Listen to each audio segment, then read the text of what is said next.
So you want to own a coffee shop. You've got it pictured already. Morning light coming in sideways through the front window. The hiss of the espresso machine warming up. That first pull of the day, crema thick and reddish brown, sliding into a warm ceramic cup.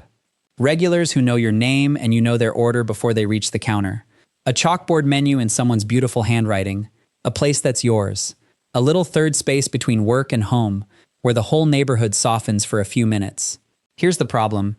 The photos never show you the spreadsheet, and the spreadsheet is the actual business. Let me show you what I mean. A coffee shop is not a beverage business. Read that again. It looks like one. You sell drinks, people drink them, money changes hands. But structurally, a coffee shop is a real estate arbitrage business that happens to sell coffee. You are renting a fixed box for a fixed monthly cost, and your entire job is to move enough high-margin liquid through that box to cover the rent before the day is over. The coffee is almost incidental. What you're really betting on is foot traffic per square foot of leased space. Everything downstream of that, your hours, your staff, your menu, whether you make it or don't, flows from that one structural fact. The rent doesn't care how good your latte is. People say coffee shop like it's a single thing. It isn't. There are at least 4 different bets wearing the same apron, and they have wildly different economics. The kiosk or cart, a window, a cart, or a mall kiosk. Low build-out, no seating, tiny footprint. You're buying pure transaction volume with almost no ambiance. Cheapest to start, hardest to differentiate. The grab-and-go/drive-through, no lingering, no couches. This is a speed business. Ticket times matter more than latte art. This is the model Dutch Bros. Over 800 locations by 2025, has scaled aggressively, because a drive-through lane can do the volume of a much larger cafe out of a fraction of the square footage. The full-service cafe, seating, Wi-Fi, pastries, the whole neighborhood living room dream. This is the one you're picturing. It's also the one where people sit for 3 hours on a $5 drink, and we'll come back to why that's a problem. The roaster cafe. You roast your own beans and sell them wholesale to other shops and grocers alongside your cafe. This is the only model where you're not purely captive to your own foot traffic. The wholesale arm is a different, better business bolted onto the front of house one. Blue Bottle and La Colombe both grew up as roaster cafes. Keep that in mind. It matters at the end. Same name, 4 completely different machines under the hood. For the rest of this, we'll mostly walk through the full-service cafe, the dream version, because that's the one you actually want to own. Let's build the buy-in from zero, 1 layer at a time. And I'll warn you now, the numbers get bigger each step, and that escalation is the whole point. The lease and the deposit. Before you buy a single cup, you sign a lease.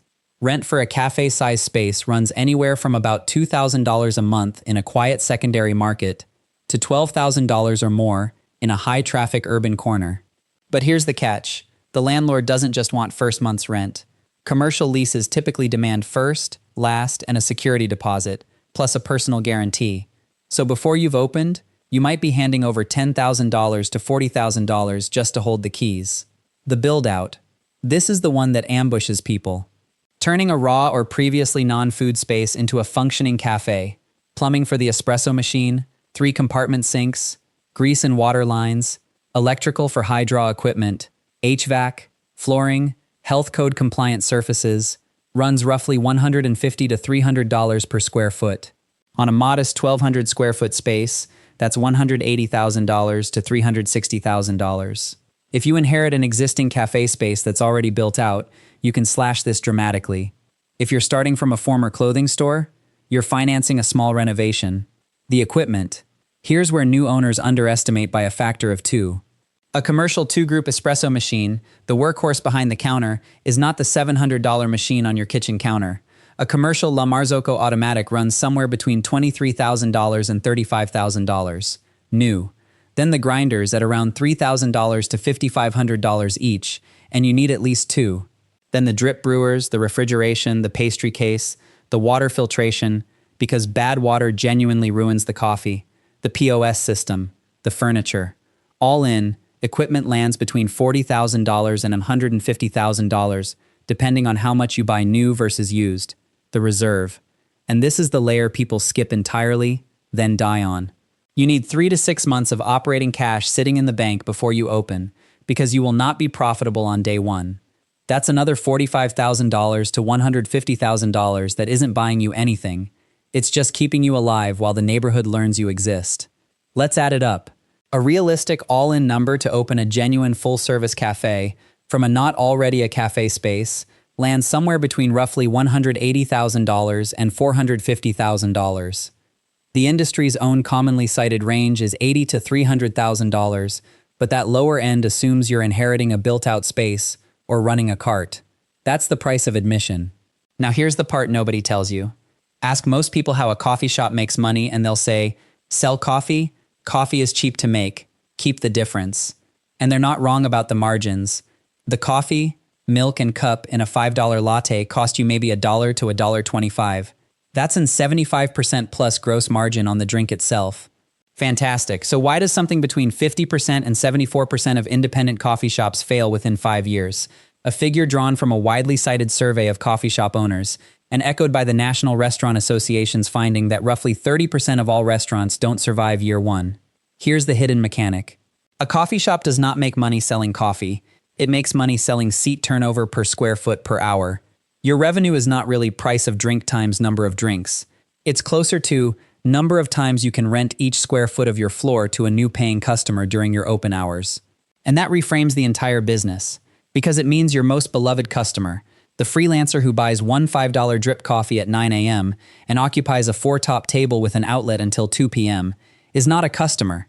That person is a tenant who paid you $5 for a 5-hour lease on prime real estate. At that table, during those 5 hours, you needed to serve maybe 15 customers to hit your rent math. You served one. Read that again. The warm, lingering, cozy vibe that makes a cafe feel like a cafe is in direct financial conflict with the thing that keeps it alive. The dream and the spreadsheet are fighting each other. Every couch you add is comfort you're selling at a loss. That's the trap. Now let's see what it costs to run the thing month to month. Revenue in a coffee shop gets carved up in a fairly predictable way, and the percentages are unforgiving because the numbers are so tight. Take every dollar that comes across the counter. Cost of goods, the beans, milk, cups, syrups, pastries, runs about 20% to 35% of revenue. Call it a third of every dollar, gone before you've paid a soul. Labor runs 25% to 35% of revenue. Baristas, a shift lead, maybe a manager, plus the payroll taxes, and, increasingly, the rising minimum wages that hit cafe labor harder than almost any other business, because you cannot automate the human at the counter without killing the vibe you're selling. Rent and occupancy runs, ideally, 10% to 15% of revenue, and this is the number that quietly kills people. The general rule is your rent should stay under 15% of sales. But rent is fixed, it doesn't drop in a slow month. So when sales dip, rent doesn't become 15% of a smaller number. It becomes 25%, then 30%, and suddenly the ratio that was healthy is strangling you. Add utilities, insurance, repairs, POS and merchant fees, marketing, and the espresso machine that will break at the worst possible time. Stack all of that up and you understand why the net profit margin on a coffee shop, the money you actually keep, lands somewhere between just 2.5% and 7% of revenue. Let me put that in human terms. If your cafe does $500,000 in sales in a year, a genuinely healthy number for an independent, you might take home somewhere between $12,500 and $35,000 for the year, as the owner, working 60-hour weeks. That's less than you'd pay your own manager. On a bad to average margin, a savings account nearly competes with owning the whole business. That's the catch nobody prints on the chalkboard. So it's hopeless? No, because the successful ones didn't win by making better coffee. They won by changing which business they were in. 3 real examples. Philz Coffee. Phil Jaber spent years running a corner grocery store in San Francisco's Mission District before converting it into the first Philz in 2002. One store. He didn't win on speed or on a slick concept. He won on a custom, made one cup at a time model and a fanatical focus on the customer experience, which sounds like exactly the inefficient thing I just warned you about.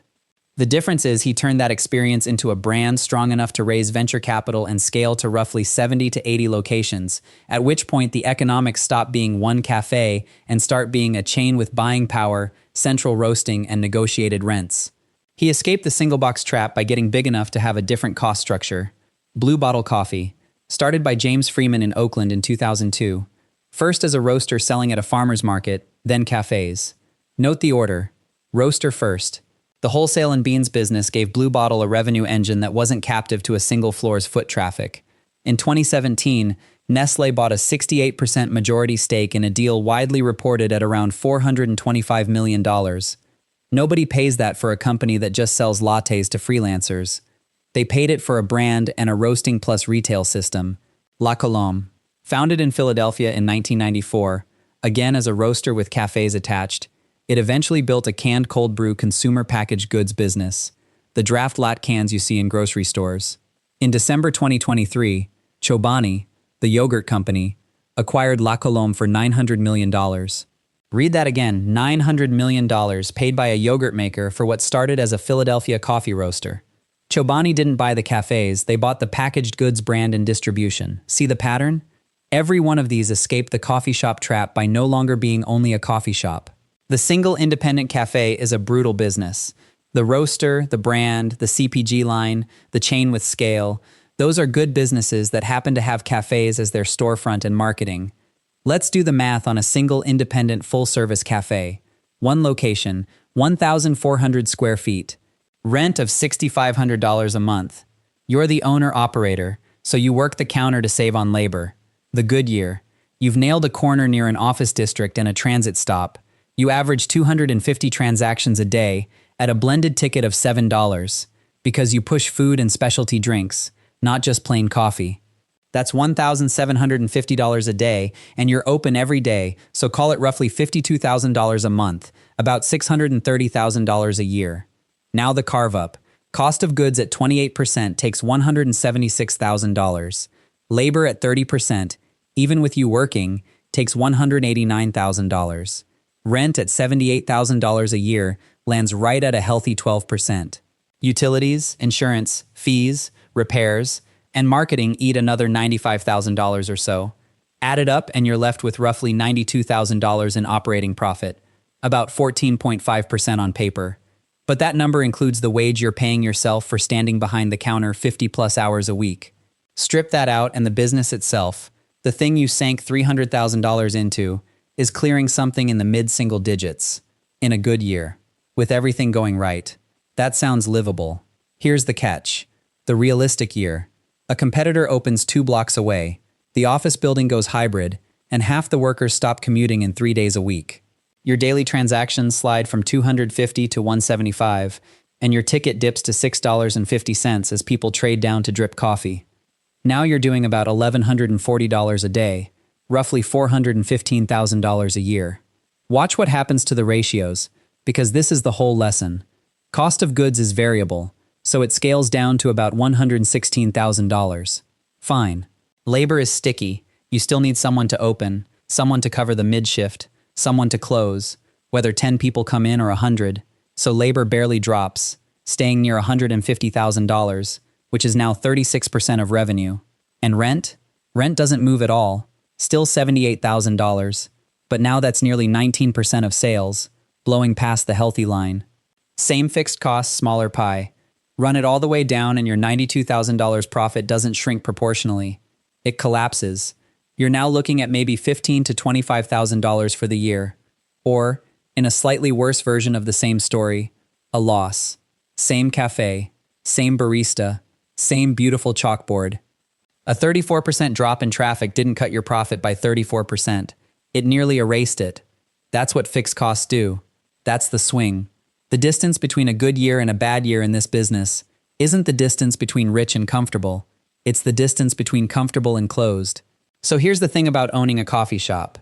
The people who fall in love with the coffee tend to lose money, and the people who fall in love with the arithmetic of the room, the seat turns, the fixed costs, the square footage, tend to survive long enough to earn the right to fall in love with the coffee. The dream and the spreadsheet are the same business viewed from two ends, and the whole game is refusing to let go of either one. The cup is easy. The box the cup lives in is the hard part. If you found this interesting, like and subscribe.